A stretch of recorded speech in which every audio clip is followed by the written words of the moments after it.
Hello students, आज का हमारा टॉपिक है factors on which the resistance of a conductor depends. Means conductor के अंदर जो रेजिस्टेंस होता है वो किन किन फैक्टर पे डिपेंड करता है, उसके बारे में हम डिस्कस करेंगे। उससे पहले लास्ट लेक्चर में हमने डिस्कस किया था ओम्स लॉ, नेक्स्ट रेजिस्टेंस। तो रेजिस्टेंस के अंदर हमने बताया था एक्चुअलिटी में रेजिस्टेंस क्या करता है, चार्ज के फ्लो को रोकता है। इट मीन्स वायर के अंदर जो करंट फ्लो हो रहा है उसको चलने से कौन रोक रहा है, रेजिस्टेंस रोक रहा है। अब हम इस लेक्चर में डिस्कस करेंगे कि जो चार्जेस के फ्लो को रोक रहा है, इट मीन्स रेजिस्टेंस, वो रेजिस्टेंस किन किन फैक्टर पे डिपेंड करता है। फॉर एग्जाम्पल के लिए अगर हम बात करते हैं वाटर के फ्लो की, तो देखो लेट अस सपोज आपके पास यहाँ पे एक पाइप है, okay. Next first pipe, second pipe ये वाला है हमारे पास। अगर मैं आपसे पूछूं कि किस में से वाटर इजीली पास आउट हो जाएगा, तो आप कहोगे इसके अंदर से वाटर इजीली पास आउट हो जाएगा क्योंकि इसका एरिया ज्यादा है, वाटर आराम से इसके अंदर से निकल जाएगा, ठीक है, एज कंपेयर टू दिस। तो देखो यहाँ पे वाटर इजीली निकल पा रहा है, तो सेम है हेयर, वहां पे हम इसको कंपेयर करेंगे इलेक्ट्रिक करंट के साथ, ठीक है। तो हम देखते हैं कि इलेक्ट्रिक करंट इजीली कहाँ से पास हो सकता है, तो जहां से करंट इजीली पास हो सकता है वहां का रेजिस्टेंस क्या होगा, कम होगा, ठीक है। तो रेजिस्टेंस ज्यादा होगा देन करंट भी वहां पे कम होगा। नेक्स्ट अगेन हमारे पास कोई एक पाइप है, ठीक है, उसकी लेंथ ये वाले गिवन है L, late us suppose L1 given है। नेक्स्ट सेम एरिया वाला पाइप है हमारे पास, एक ये पाइप हो गया, ठीक है, इसकी लेंथ L2 मान लेते हैं, L2, ठीक है। तो अगर हम पाइप 3 और 4 को देखें तो यहाँ पे देखो आपको इस वाले पाइप की लेंथ ज़्यादा दिख रही है as compared to this pipe. तो अगर मैं आपसे कहूँ कि किस में से वाटर जल्दी पास आउट हो जाएगा, ठीक है, तो आप ऑफकोर्स कहोगे कि L2 लेंथ में से वाटर इजीली और फास्टली पास आउट हो जाएगा। क्यों? क्योंकि इसकी लेंथ कम है, इसमें से जल्दी से वाटर निकल जाएगा। इसमें से निकलने में क्या होगा, टाइम लगेगा उसको, क्योंकि इसकी लेंथ ज़्यादा है। तो देखो बेसिकली अगर हम बात करें तो इसमें से वाटर को निकलने में टाइम लग रहा है, इसमें इजीली वाटर निकल रहा है, ठीक है, निकल जा रहा है। तो इट मीन्स अगर हम इसको रेजिस्टेंस से कंपेयर करें तो इसका रेजिस्टेंस ज्यादा है एज कंपेयर टू दिस, क्योंकि इसमें से वाटर को निकलने में टाइम लग रहा है एज कंपेयर टू दिस, ठीक है। तो यहाँ पे अगर हम इन चीजों को देखते हुए कंपेयर करें कि एक्चुअलिटी में जो इलेक्ट्रिक करंट है, ठीक है, अगर वो किसी वायर के अंदर से फ्लो कर रहा है तो इट मीन्स उसके अंदर जो रेजिस्टेंस आता है वो किन किन फैक्टर पे डिपेंड करेगा। तो देखो एक एक्टिविटी दिखाई हुई है कि हमारे पास यहाँ पे एक बैटरी है, ठीक है, बैटरी के थ्रू क्या किया है हमने, यहाँ पे 1 2 3 4 कोई 4 टाइप के मटेरियल की वायर है जो हम 1 बाय 1 डिस्कस करेंगे। उसको एक हमने की से अटैच किया हुआ है, ठीक है। आफ्टर देन इसको एमीटर से कनेक्ट किया हुआ है। एमीटर क्या मेजर करता है, करंट को मेजर करता है, ठीक है। अगर वायर के अंदर आपको करंट मेजर करना है तो उसके लिए हम कौन सा इंस्ट्रूमेंट यूज करेंगे, एमीटर, और ऑलवेज कनेक्टेड इन सीरीज। तो देखो फर्स्टली अगर हम बात करते हैं, यहाँ पे फर्स्ट एक वायर लगाई हुई है, ठीक है, which is made up of nichrome. Nichrome की वायर है जिसका रेजिस्टेंस हाई होता है, ओके। अब इसकी जो लेंथ है वो हमने L1 ली हुई है। तो इसके अंदर से करंट पास हो जा रहा है कि करंट कैसे जाएगा, पॉजिटिव से नेगेटिव की तरफ, ठीक है। अब मैंने क्या किया, यहाँ से इस वायर को जो फर्स्ट आपको दिख रही है, इस टर्मिनल से इस टर्मिनल तक की जो वायर है इसको हटा के एक अदर वायर जोड़ दिए, ठीक है, सेम मटेरियल की। इट मीन्स नाइक्रोम की ही बनी हुई है ये वाली वायर भी, बट इसकी जो लेंथ है वो क्या है, लार्जर है एज कंपेयर टू फर्स्ट। देखो इसमें इधर से चलना स्टार्ट कर रही है वायर, और यहाँ से यहाँ तक, तो देखो जो लेंथ है वो क्या हो गई, डबल हो गई, L और एक L इधर नीचे आई। तो इट मीन्स मैंने क्या किया है, ओनली लेंथ को इंक्रीज कर दिया है वायर की, ठीक है। लेंथ को इंक्रीज करने के बाद यहाँ पे इस वायर को कनेक्ट कर दिया है। तो इट मीन्स हमने सेकंड में क्या किया है, इंक्रीज लेंथ ऑफ वायर। तो अगर हम वायर की लेंथ को इंक्रीज करते हैं तो हम यहाँ पे इस एक्सपेरिमेंट में क्या ऑब्जर्व करते हैं, it is observe that the ammeter reading decrease to 1/2 when the length of the wire is double, ठीक है। तो हमने यहाँ पे क्या देखा कि अगर हम वायर की लेंथ को इंक्रीज कर देते हैं तो करंट क्या हो जाता है, कम हो जाता है, ठीक है। तो देखो यहाँ पे सेम हेयर यही वाला केस है कि लेंथ को अगर हम इंक्रीज कर देते हैं तो क्या हो रहा है, वहां पे करंट कम हो जाएगा, ठीक है, और इसका करंट ज्यादा होगा, इसमें से जल्दी पास आउट हो जाएगा। ओके, तो लेंथ इंक्रीज करने से करंट क्या हो जाता है, डिक्रीज हो जाता है, ठीक है। क्यों, क्योंकि उसका जो रेजिस्टेंस है वो इंक्रीज हो जाता है। करंट डिक्रीज कब होता है, जब रेजिस्टेंस इंक्रीज होता है, ठीक है। ये बात आपको याद रखनी है। अब यहाँ पे हम इसको कंपेयर कर पा रहे हैं, तो देखते हैं कि अगर हमने लेंथ को इंक्रीज किया है तो यहाँ पे एमीटर में रीडिंग देखिए कि जो करंट है वो हाफ हो गया, कम हो गया, ठीक है। तो लेंथ इंक्रीज करने पे करंट कम हो रहा है, अगर करंट कम हो रहा है तो इट मीन्स क्या ज्यादा है, वहां पे रेजिस्टेंस ज्यादा है, तो इसका रेजिस्टेंस क्या हो गया, ज्यादा हो गया, ठीक है। नेक्स्ट, अब मैंने क्या किया, इस टर्मिनल पे कोई थर्ड वायर, ठीक है, ये वाली वायर लगा दी। ओके, लेंथ सेम है बट इसके एरिया में देखो चेंज है। यहाँ पे एक पतली सी वायर लगाई हुई है मैंने, अब इसका एरिया ज्यादा किया हुआ है, देखो थिकनेस दिख रही है इस वायर के अंदर, तो इट मीन्स मोटी वायर यहाँ पे लगाई हुई है। तो थर्ड पार्ट क्या कह रहा है इसका, कि थिकर वायर, ठीक है, कि हमने क्या लगाई, एक थिक वायर लगा दी, मोटी वायर इस टर्मिनल पे। तो इस टर्मिनल पे मोटी वायर लगाने से क्या इफेक्ट पड़ा है, तो देखो क्या इफेक्ट पड़ा है, the ammeter reading is increase when the thicker wire of the same material and of the same length is used in the circuit, ठीक है। क्या कह रहा है कि जैसे हमने यहाँ पे कोई एक वायर लगाई जिसका साइज क्या कर दिया हमने, एरिया इंक्रीज कर दिया, इट मीन्स थिकर बना दी, मोटी वायर लगा दी, तो उससे क्या हुआ कि उसका जो करंट है वो इंक्रीज हो गया। अगर करंट इंक्रीज हुआ है देन क्या डिक्रीज हो गया, वहां पे रेजिस्टेंस डिक्रीज हो गया। तो यहाँ पे हमें सेकंड फैक्टर क्या मिला कि अगर हम एरिया को इंक्रीज करते हैं, ठीक है, तो उसके साथ साथ करंट भी क्या होता है, इंक्रीज हो जाता है, ठीक है। अगर करंट इंक्रीज हो रहा है किसी वायर के अंदर से तो इट मीन्स उसका रेजिस्टेंस कम है, रेजिस्टेंस कम है तभी तो करंट ज्यादा जा रहा है उसके अंदर से, तो इट मीन्स रेजिस्टेंस वहां पे क्या हो गया, कम हो गया, ठीक है। तो अगर हम बात करें तो रेजिस्टेंस एरिया पे किस तरह डिपेंड है, अगर रेजिस्टेंस एरिया अगर हम इंक्रीज कर देते हैं वायर का एरिया अगर इंक्रीज कर देते हैं तो रेजिस्टेंस क्या हो जाता है, डिक्रीज हो जाता है। देखो एरिया पे यहाँ पे जो समझाया गया है वो कुछ इस वे से है, ठीक है। ये आपको एक पेन दिख रहा होगा, ठीक है, इसका ये एरिया ऑफ क्रॉस सेक्शन जो ये दिख रहा है गोल गोल वाला, ये ज्यादा है एज कंपेयर टू दिस, देखो इसका कम है इसका ज्यादा है। तो अगर मैं कहूँ कि ये लेट अस सपोज दोनों वायर है तो किसके अंदर से लेंथ दोनों की सेम है, देखो लेंथ दोनों की सेम है, तो मैं कहूँ कि किसके अंदर से करंट इजीली पास आउट हो सकता है इन दोनों में से, तो आप क्या कहोगे कि जिसका एरिया ज्यादा होगा उसके अंदर से करंट इजीली पास आउट हो जाएगा। देखो यहाँ पे बताया है थर्ड पार्ट में, अगर हम एरिया को इंक्रीज कर देते हैं तो इजीली करंट पास आउट हो जाता है उसके अंदर से। यहाँ पे भी मैंने इस चीज को समझाया था कि पानी आराम से इसके अंदर से निकल जाएगा क्योंकि इसका जो एरिया ऑफ क्रॉस सेक्शन है वो ज्यादा है एज कंपेयर टू दिस, इसको इसमें से निकलने में उसको टाइम लग जाएगा, ठीक है, इसमें वो आराम से निकल जाएगा। ओके,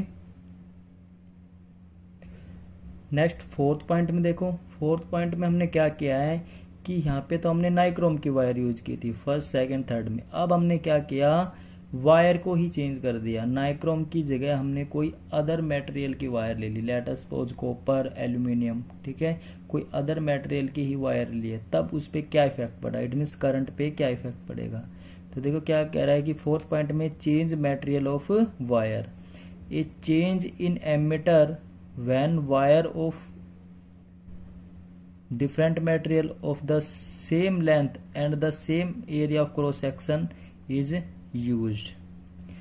ठीक है, देखो यहाँ पे लेंथ भी हमने सेम ली है, जो यहाँ पे फोर वाली जो वायर दिखाई गई है यहाँ पे, इन दोनों की लेंथ सेम है, एरिया ऑफ क्रॉस सेक्शन भी सेम है, बट मटेरियल में चेंज किया गया है। ये नाइक्रोम की वायर है, यहाँ पे हमने लेट अस सपोज कॉपर की वायर यूज किया या एल्यूमिनियम की वायर यूज की है। ठीक है, तो मटेरियल अगर चेंज हो जाता है तब भी करंट में चेंज आ जाता है। ठीक है, तो करंट में चेंज कब कब आ सकता है, तो इट मीन्स किन किन फैक्टर पे डिपेंड कर रहा है। करंट में चेंज कब आएगा, अगर लेंथ को हम इंक्रीज और डिक्रीज कर देते हैं तब करंट में चेंज आएगा।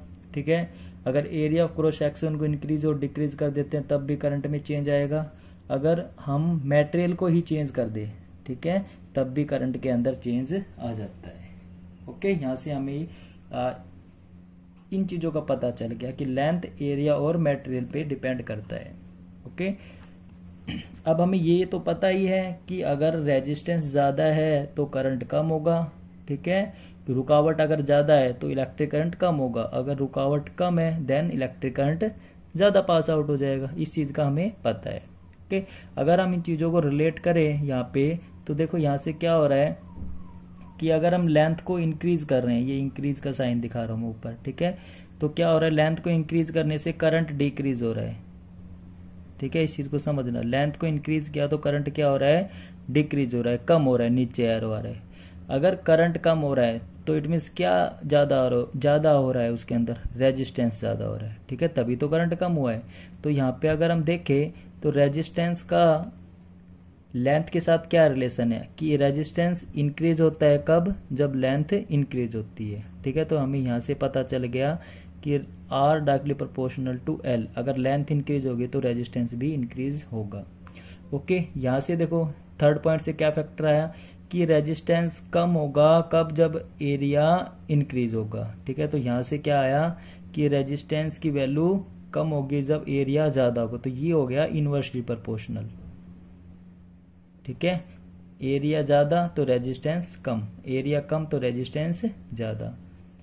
यहाँ पे इक्वेशन 1, ये इक्वेशन 2। ठीक है, तो ये दो रिजल्ट निकल के आए मेन यहाँ से। अब इनको कंबाइन करके अगर हम लिखे तो क्या आएगा हमारे पास result, means the resistance of conductor depend on its length. ठीक है, on its area of cross section. Area of cross section का मीनिंग होता है कि जैसे ये कोई वायर है, ठीक है, तो यहाँ ये वाला जो एरिया दिखाया हुआ है, ठीक है, जहां से चार्जेस पास आउट हो रहे हैं, इस एरिया की बात कर रहा है ओनली। ठीक है, ये जो एरिया दिख रहा है ये इट मीन्स ये सर्कल, इस सर्कल की बात हो रही है यहाँ पे। नेक्स्ट किस पे डिपेंड करता है, नेचर ऑफ इट्स मटेरियल। ठीक है, मटेरियल को अगर हमने चेंज किया तब भी क्या हो रहा था, करंट इंक्रीज और डिक्रीज हो रहा था। तो यहाँ से क्या रिजल्ट आया हमारे पास, the resistance of metallic conductor is directly proportional to its length. ठीक है, जो हमने वहां पे देखा था, तो वहां से क्या देखा कि जो रेजिस्टेंस है वो डायरेक्टली प्रोपोर्शनल टू लेंथ आ रहा था। नेक्स्ट क्या रिजल्ट आया था, inversely proportional to area of cross section. ठीक है, inversely proportional to area of cross section 1/A। तो यहाँ से क्या हो जाएगा, R directly proportional to L and R inversely proportional to area of cross section. अगर इनको हम कंबाइन करते हैं देन क्या आ जाएगा, L/A। ओके, R रेजिस्टेंस है वो लेंथ के तो डायरेक्टली प्रोपोर्शनल है and inversely proportional to area. अब यहाँ पे प्रोपोर्शनलिटी है, इसको अगर हम हटाते हैं तो क्या आ जाएगा, एक कांस्टेंट आ जाता है। ठीक है, जिसको हमने डिफाइन किया गया है रो से, RHO, रो। ठीक है, तो यहाँ पे जो रो है इसको हम क्या बोलेंगे, is a constant of proportionality and is called the electrical resistivity. और इसका हमने क्या नाम दे दिया, इलेक्ट्रिकल रेजिस्टिविटी है ये। ठीक है, किसकी, मटेरियल की इलेक्ट्रिकल रेजिस्टिविटी है। ठीक है, ओके, जैसे हमने रेजिस्टेंस की यूनिट आपको बताई थी क्या होती है, ओम। सेम हेयर यहाँ पे जो रेजिस्टिविटी है, यहाँ पे देखो ये रो दिख रहा है आपको, इस रेजिस्टिविटी की अगर हम यूनिट निकालना चाहें तो क्या हो जाएगी, ओम मीटर। ठीक है। देखो अब यहाँ पे देखते हैं कि इसकी जो यूनिट है इट मीन्स रेजिस्टिविटी रो, इसकी यूनिट ओम मीटर कैसे आई वो हमें देखना है। तो देखो उसके लिए क्या करेंगे, हमें ये फॉर्मूला पता है यहाँ पे कि जो रेजिस्टेंस है वो रो एल बाई ए होता है। ठीक है, हमें किसकी यूनिट निकालनी है, रो की यूनिट निकालनी है। तो क्या करो, रो को इधर रहने दो, बाकी टर्म को आप उधर ले जाओ। तो क्या किया मैंने, रो इधर आ गया, ठीक है, रो इधर ही है। अब इधर आर था तो यहाँ पे देखो एरिया डिवाइड में तो उधर जाके मल्टीप्लाई, एरिया लेंथ यहाँ पे मल्टीप्लाई में तो नीचे आके डिवाइड। ठीक है, अब इनकी यूनिट आप पुट कर दो यहाँ पे, तो रो की जो यूनिट हो जाएगी वो क्या हो जाएगी, रेजिस्टेंस की यूनिट हमें पता है क्या होती है, ओम। एरिया की भी यूनिट पता है हमें, ठीक है, एरिया की क्या होती है, metre square, divided by length की यूनिट भी हमें पता है मीटर। तो 1 मीटर से 1 मीटर कैंसिल आउट, तो यहाँ पे इसकी अगर हम यूनिट निकालें तो क्या आ जाएगी, ओम मीटर। ठीक है, जो कि आपको पता होना चाहिए। ठीक है, 1 मार्क्स में क्वेश्चन आ सकता है, इम्पोर्टेंट है ये। 21वें से पूछेंगे what is the SI unit of resistivity. आपके पास काफी ऑप्शन होंगे, तब ऑप्शन को देख के आप तभी बता पाओगे जब आपको पता होगा क्या होती है, ओम मीटर। कुछ इंपॉर्टेंट बातें हैं जो आपको पता होना चाहिए। तो फर्स्ट क्या है important point, the metal and alloy.